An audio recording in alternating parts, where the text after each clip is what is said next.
I am very, very excited to begin a new teaching series, and it has two parts. It's going to go for the next 3 weeks, maybe 4 weeks.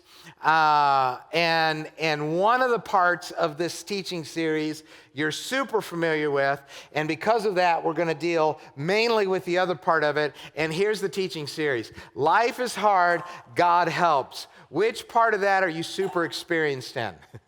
Life is hard. How many of you already have learned life is hard? You know what I was not taught? I wasn't taught this, but it's true. Life only gets harder. Like I might have freaked out as a 30-year-old if somebody said, dude, you think this is hard. Life only gets harder. The reason that we can get through life is because we also get stronger. Like I couldn't have faced 60-year-old battles when I was 30 because I wasn't ready at 30 for 60-year-old battles. But by the time I hit 60, I'm ready for 60-year-old battles. Are you with me? And so what we need to learn is even though life's hard, there is a way to face life. I've just talked to too many people. I know the battles that people face in life. For some of you, it's financial and it's chronic and it's crushing. I know some people in our church right now struggling with the decision about filing bankruptcy. It's a huge, hard, crushing decision, but they're at that point of we do not see our way forward, and it's breaking them. Like their spirit is just hurting. I know people who've had unexpected bills. It's tax season, and like people are like, whoa, like I didn't expect that. I know people who are getting hit with health issues. A friend of mine, he's watching online from another state today. He said he saw the topic. He said he and his wife were going to tune in. He was just diagnosed with cancer this week. He's my age. And they don't know what the future means related to that. There are people who deal every day like it's just battles with like cranky people. You know, I just finished that series a few weeks ago about toxic people, and you pretty well acknowledged you all knew somebody who fit that category. And I mean, cranky people are like everywhere. It's like a daily, it's like, I'm just so tired of cranky people. I told you I was traveling. Have you been on an airplane lately? Like it starts tense, it stays tense. Like people are not happy and they're crowded and it's tough. I mean, literally on this one flight, I thought there was going to be a fight. And then I decided not to hit that guy. It's just like, man, it's everywhere you go. Karen and I went to Costco. People are uptight at Costco this week. I'm telling you, you give a little woman a cart and she's a different animal. It's like, out of my way, mister, out of my way. And it's like, dude, I mean, you call an old woman dude, she doesn't even like that. It's like, oh, calm down. Life is hard. And almost everywhere you look, there is a battle to fight. And so we're going to talk about the battles that are around us, and the battles that are beside us, and the battles that are in us, and the battles in front of us for several weeks. And together, we're going to develop a winning strategy.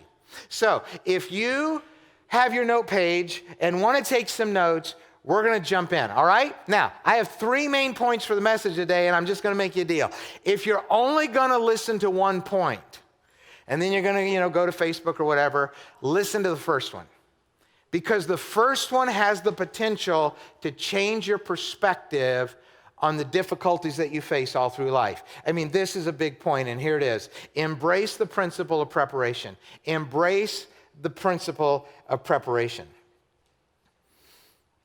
So many of you know the stories of the Bible. Some of you don't know the stories of the Bible. One that's vaguely familiar because you hear it even in culture is the Hebrews who were slaves in Egypt, and God sent Moses to lead them out of slavery from Egypt and all of those kinds of things. So some of you are at least a little familiar with it, but what you might have missed is one of the important principles that's repeated over and over again in the Bible, and it comes right from this story where the people are leaving Egypt. And I want you to look at it. When Pharaoh finally let the people go, God did not lead them along the main road that leads through the Philistine territory, even though that was the shortest route to the promised land. Stop right there. If you've been in slavery for 400 years, if you are finally getting your freedom, if you're ready to bolt toward what God had promised is going to be your property, a new start, the promised land, you want to get there as quickly as possible. Am I right?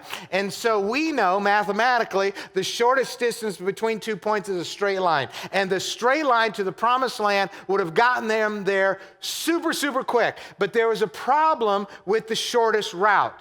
The Philistines lived in the middle, and they were going to have to go through the Philistines. And the problem with that is the Philistines were bad to the bone. They were bad to the bone. They were fierce warriors with advanced weaponry, and they were veteran fighters.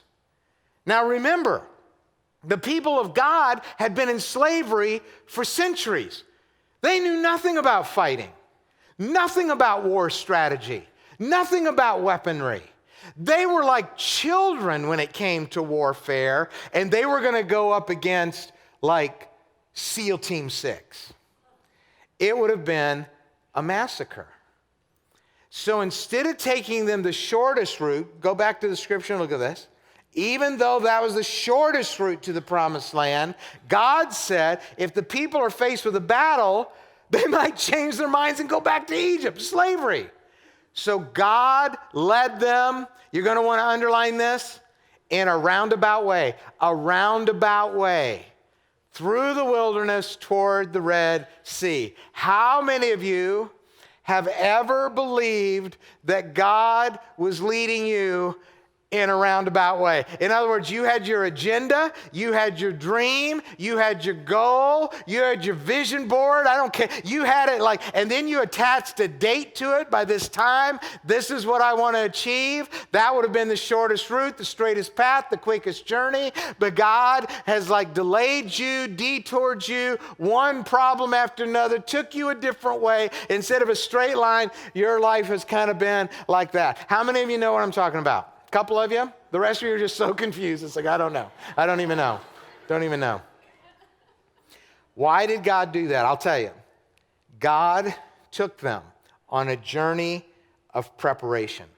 That's why it's called the principle of preparation. Look how this works. God used delay in circumstances to prepare them for what was to come.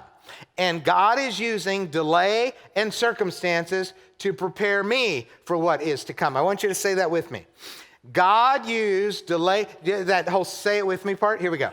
God used delay and circumstances to prepare them for what was to come. And God is using delay and circumstances to prepare me for what is to come. Now, here's the deal. They did not have to do it God's way. Even though God said we're going to go through the wilderness, we're going to go toward the Red Sea, we're not going to take the fast shortcut, we're going to take the long road, they could have looked at their options and said, God's way, longer, harder, more difficult, we think, or we'll just take our chances with the Philistines. Their way, God's way. He always gives us a choice. Some of us have tried it both ways. Let me just tell you, every time, not some of the time, not a majority of the time, every time I've done it my way, not God's way, it's cost me. Every time, it's harder than I ever imagined it would be. Can anybody else in the room give a testimony that your way has not worked out like you thought and God's way's better? Anybody in the room? A couple of people here. Absolutely. And they had the choice. If they had gone their way, tried to fight the Philistines, they would have been slaughtered because they weren't ready to fight. They needed the long way to get ready for what was to come. Now, translate this into something you can understand. Let's take the person who's frustrated with remaining single. You're battling desire, That's normal. You're battling loneliness. That's normal. You're having a battle with patience. That's normal. You want to keep your standards high. You're waiting and waiting, and you're tired of waiting, and you're wondering, God, what's taking you so long? What you know is you don't have to wait. If you'll lower your standards, if you'll compromise your morals, if you'll cave in on your convictions, I'm pretty sure you could get somebody quicker.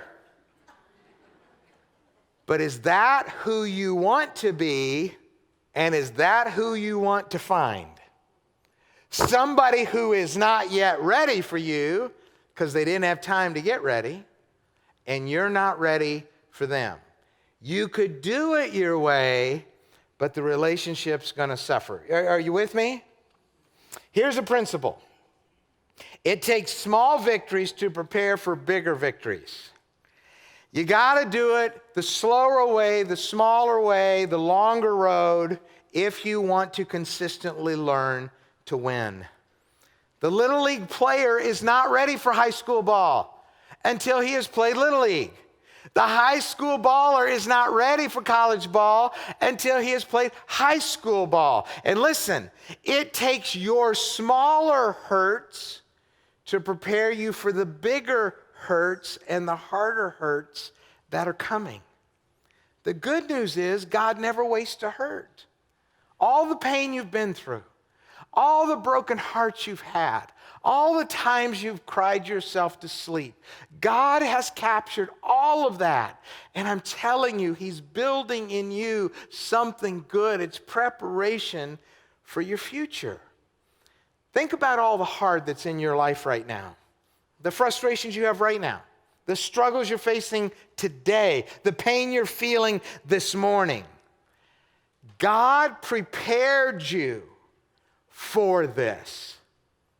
That's why you can get through if you're following God. And he's using this to further prepare you for what's next. You go back to the story of God's people leaving Egypt and they're wandering in the wilderness. Eventually, they're going to have to fight an enemy army. But before they do, they had the chance to watch God part the Red Sea and deliver them from Egypt, and they saw God's power. They had a chance when they were thirsty to watch God bring water out of a rock. They saw his provision, to rain bread down from heaven to feed their hungry bodies. They had their faith built, their confidence built, and wandering in the desert, they got gritty. They got a little tougher. They were on a path of preparation. So when their first fight came, now they're fighters.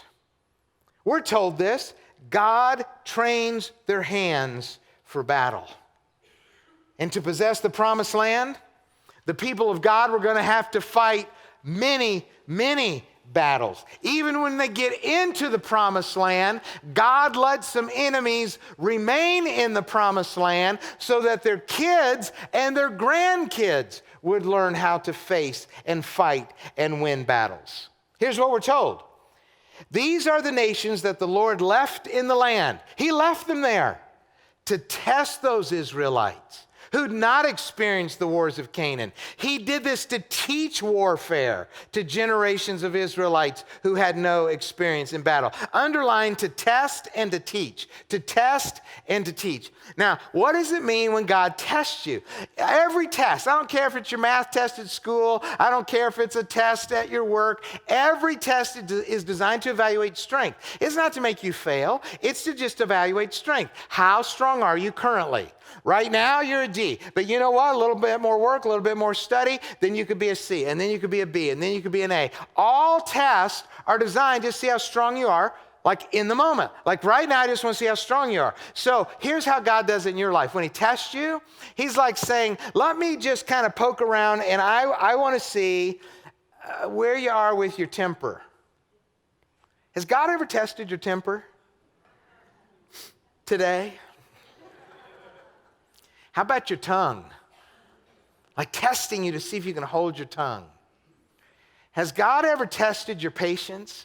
Has he ever tested your love muscle? Like he wants to see how strong is this person when it comes to loving others. You know how he's going to do that?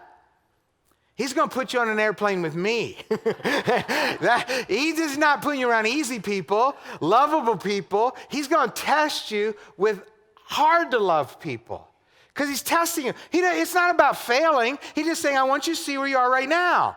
And then you fail at that test, like you say, okay, I didn't love like I should have. Then you know, and he knows, that's just where I am right now.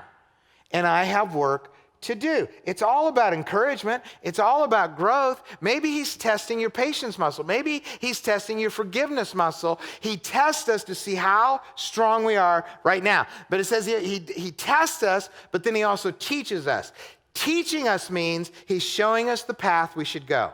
So he tests us to evaluate strength, and he teaches us the path that we should take. Through the centuries, God did this over and over again with his people. Let me give you a quick review of the history of the people of Israel. So they're slaves in Egypt, then they get out, and then after a while, God gives them some rulers, some leaders who are called judges. And there's the period of the judges, then they were like the leaders of Israel. And then after the period of the judges, there's the period of the kings. And then they had kings now leading them. And so you got the Exodus, and then you got the judges, and then you've got the kings. And so there's a lot of years. By the time God's people get to the kings, look what's happened to this ragtag, weak, vagabond group of slaves that once wandered the desert. By the time you get to the kings, look at the nation now. Look at this. From the tribe of Zebulun, 50,000 skilled warriors. Now what? Prepared for battle. From the tribe of Dan, 28,600 warriors what? Prepared for battle. From the tribe of Asher, 40,000 trained warriors, all what? Prepared for battle. From their testing and their teaching, now they're trained and they're prepared. As long as you walk with God, as long as you love the Lord, as long as you stay close to his ways, then God uses all the circumstances in my life to prepare me for the battles of my life. This is a promise. This is a promise for those who love God. Look at this. And we know that God causes everything to work together for the good. Stop there. Open book test. What does God use from your life for good? I mean, some of you, it's like you're looking at the word. It's like Brad sometimes tricks us, so we don't trust him. But this is a straight up question.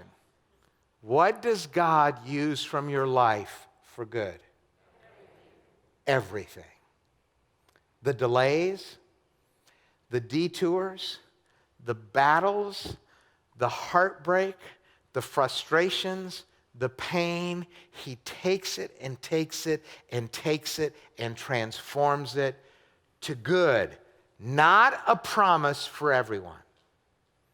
It's for those who love the Lord. Those who are walking in his ways, they're following his purposes.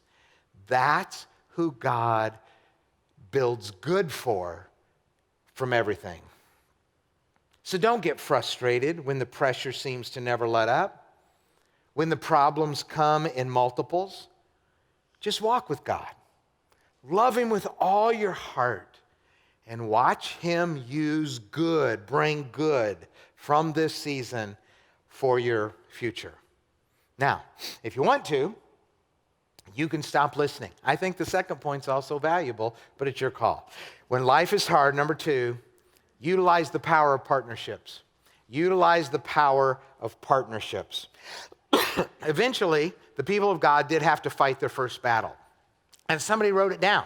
We actually have a description of what happened when they had to fight their very first enemy army. And here is the description. While the people of Israel were still at Rephidim, the warriors of Amalek attacked them. Moses commanded Joshua, choose some men to go fight the army of Amalek for us.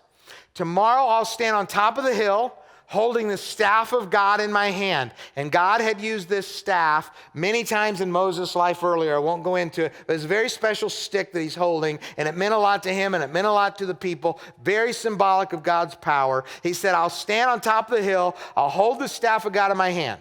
So Joshua did what Moses had commanded, fought the army of Amalek. Meanwhile, Moses, Aaron, and Hur, 3 men, climbed to the top of a nearby hill. As long as Moses held up the staff in his hand, the Israelites had the advantage. But whenever he dropped his hand, the Amalekites gained the advantage. Now, you would understand this. Moses' arms soon became so tired, he could no longer hold them up. So Aaron and Hur found a stone for him to sit on. Then they stood on each side of Moses, holding up his hands. So his hands held steady until sunset. As a result, Joshua overwhelmed the army of Amalek in battle. Cool story. Let me ask you a question. Who beat the Amalekites? Was it the Hebrew army? Well, sort of. Was it Moses who gave the command? Well, partly. Was it Moses who held a staff in the air? Well, yes-ish. Was it Joshua who led the soldiers? Well, some. I mean, to a degree, you could say yes to all of those, but they were not the only ones who ensured victory that day. There were some unsung, unseen heroes who helped them win. These 2 men who were with Moses, and their names are Aaron and Hur. They understood what was happening. There's only 3 guys on this hill, Moses and these 2 guys. And they noticed, as long as the stick's in the air, they're winning.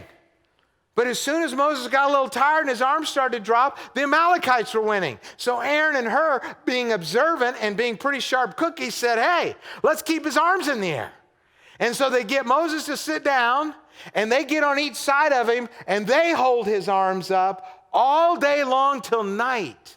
And that was enough time to win the battle. Let me say it like this. No one wins life's battles alone. If Moses had said arrogantly, I'm going up on the hill by myself, I'm holding the stick in the air by myself, Israel would have lost that day because Moses soon would have gotten tired and the stick would have fallen. He couldn't do it alone, but he understood no one wins life's battles alone. You ask the addict about the value of his or her recovery group holding up their arms when they're tired of fighting addiction. You ask the family in debt the value to have several family members working and contributing to diminish that debt. For those of us who deeply know that we are only where we are in life, we've only gotten through what we've gone through in life because other people have helped, it'll help convince you to never do it alone. Can you relate to me when I say there have been times in my life, if I had not had the right people next to me, I would have given up? But the encouragement and the support and the friendship and the belief and the persistence of people next to me, holding up my arms when I was ready to quit, is what got me through. I know you can tell the same story. That's why we're reminded 2 people are better off than 1. For they can help each other succeed. If one person falls, the other can reach out and help. But someone who falls alone, what? Is in real trouble. I like what somebody said, a true friend is the one who walks in when everybody else is walking out. You don't want to be alone in the battles that are in your life. Moses was thankful he had friends who ran to his side and held up his arms when it mattered. We've all had friends run out on us, right?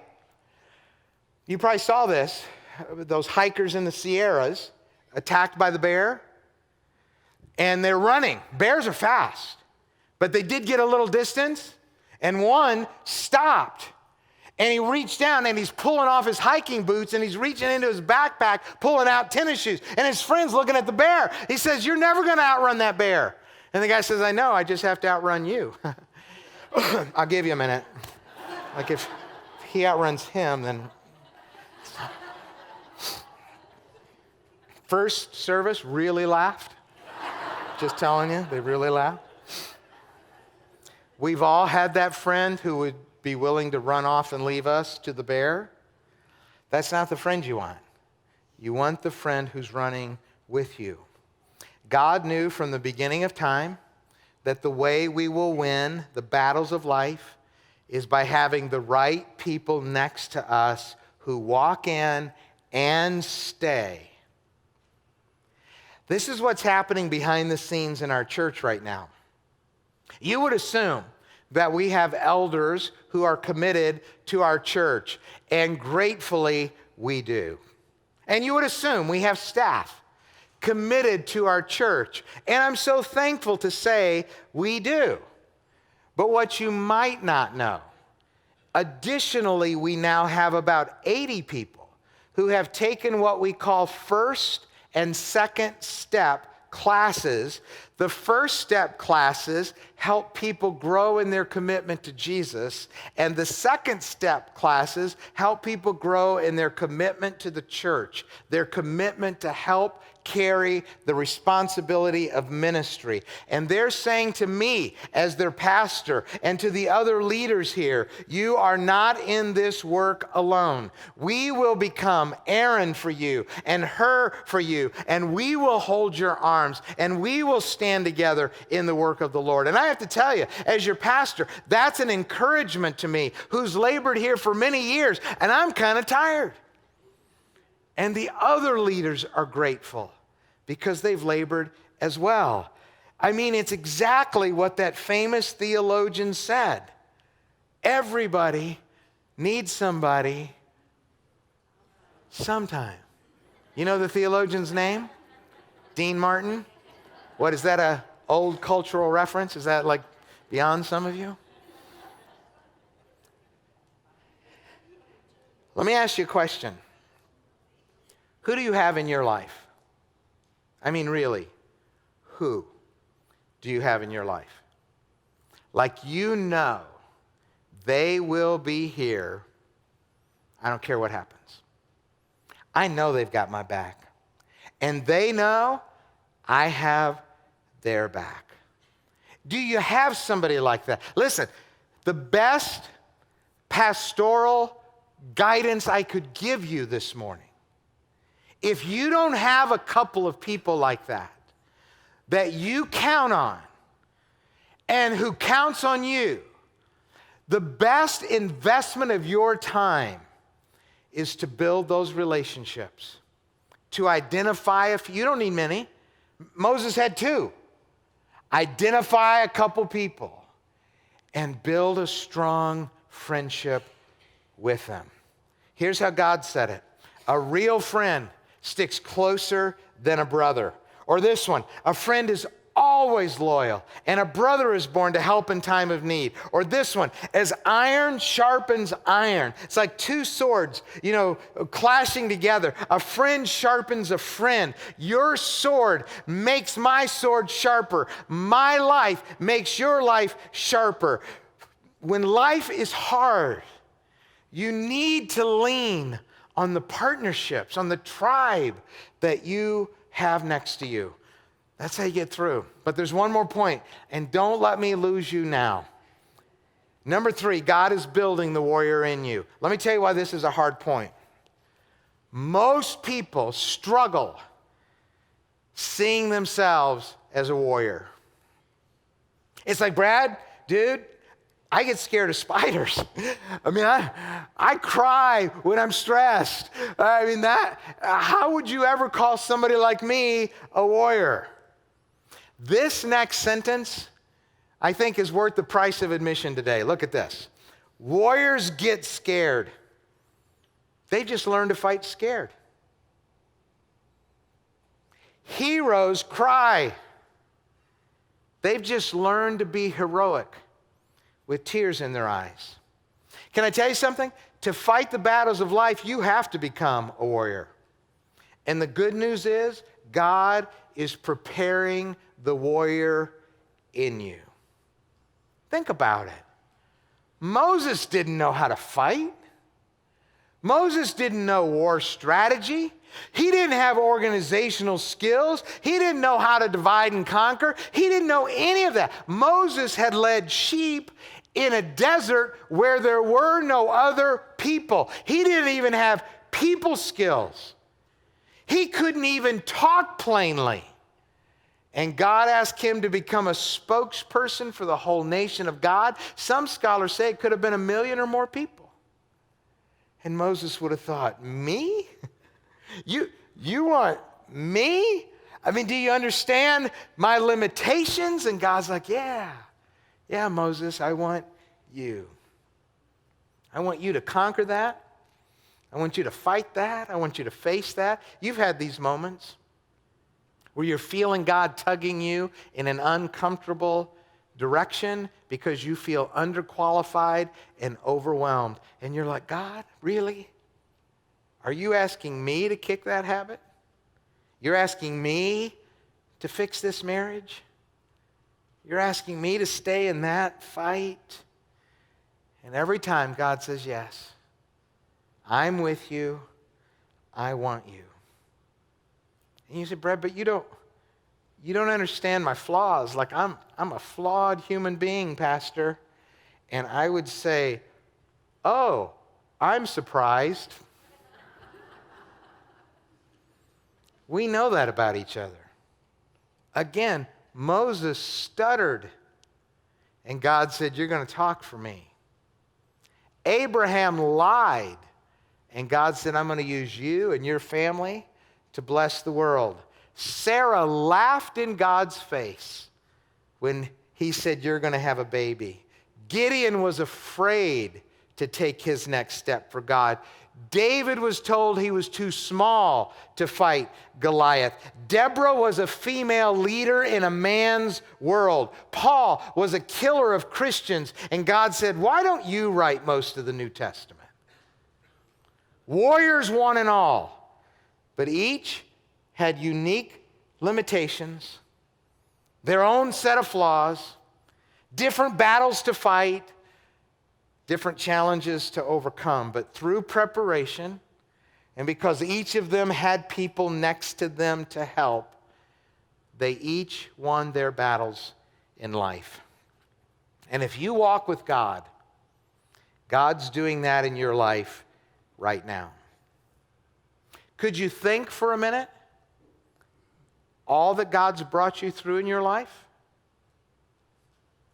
Recall a time when you remember thinking, I don't know how I'm going to get through this. And maybe even looking back on it, you're still saying, I don't know how I got through this. But what you do know is you got through this. Karen was telling me, my wife, between services, she's like, Brad, when you got to that point in the last service, she reflected on times in her life. She thought, I don't know how I'm going to get through this. At some point, I'm going to have her teach and let her tell her story. Would you like that? Yeah? She's saying no. And God's saying, yes, you. Yes, you. Matter of fact, Karen, why don't you come on up right now?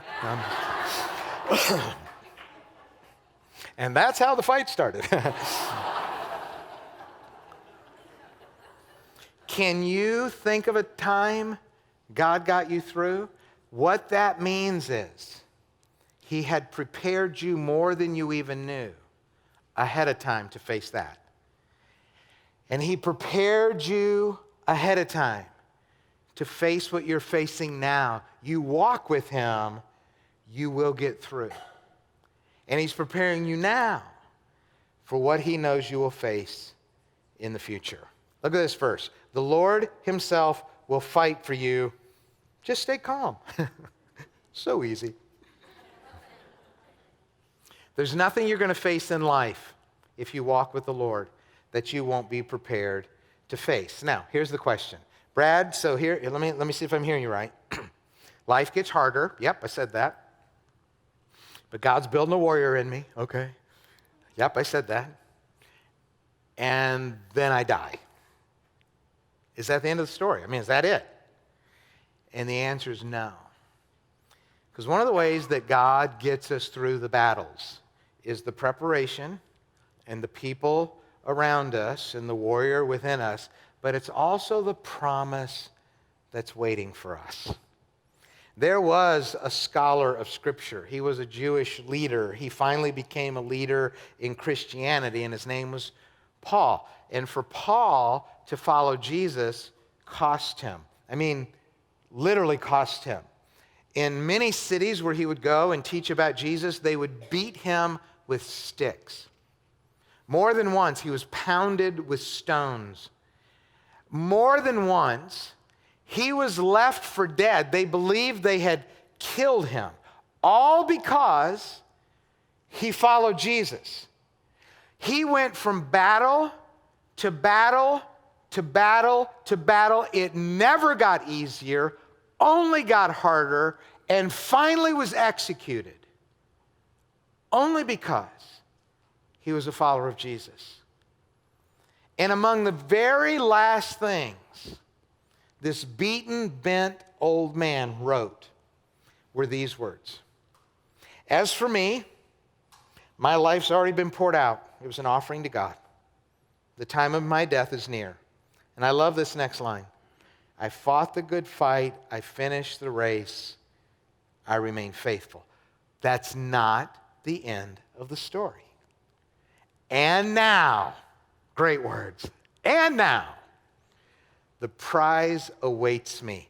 It's this crown called righteousness, which Jesus, the Lord, the righteous judge, is going to put on his head. Like he's going to stand in front of Jesus, and all the pain, all the heartbreak, all the battles. And Jesus is going to take a crown and put it on Paul's head. But look at this.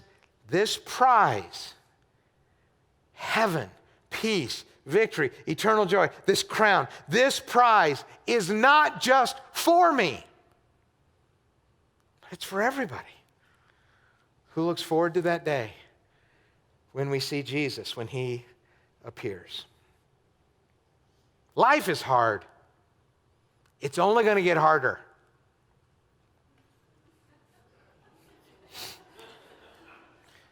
But God helps. God helps. Amen? Let's pray.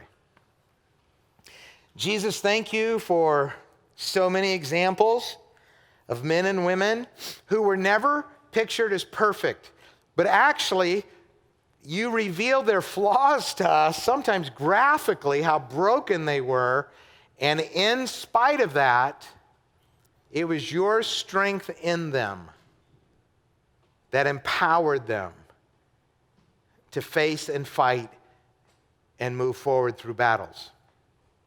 And you promise the same thing for us. If we commit to love you and follow you, you prepare us and you bring your people around us and you build a warrior in us and you have a home in heaven and a reward for us. And God, I'm so thankful for that. All of that inspires. And what I'm absolutely certain of, somebody walked in today about to quit. Somebody walked in today wondering, is it even worth it to try again? Somebody walked in today so discouraged. And I pray, God, that by your Spirit, you've taken your word and you have applied it to their hurt. And you've given them hope. And you've lifted their spirit a little bit today. I pray for that. That we'll go out fundamentally encouraged that you're with us and that you help us. I pray this in the strong and powerful name of Jesus. And everybody here said, amen, amen.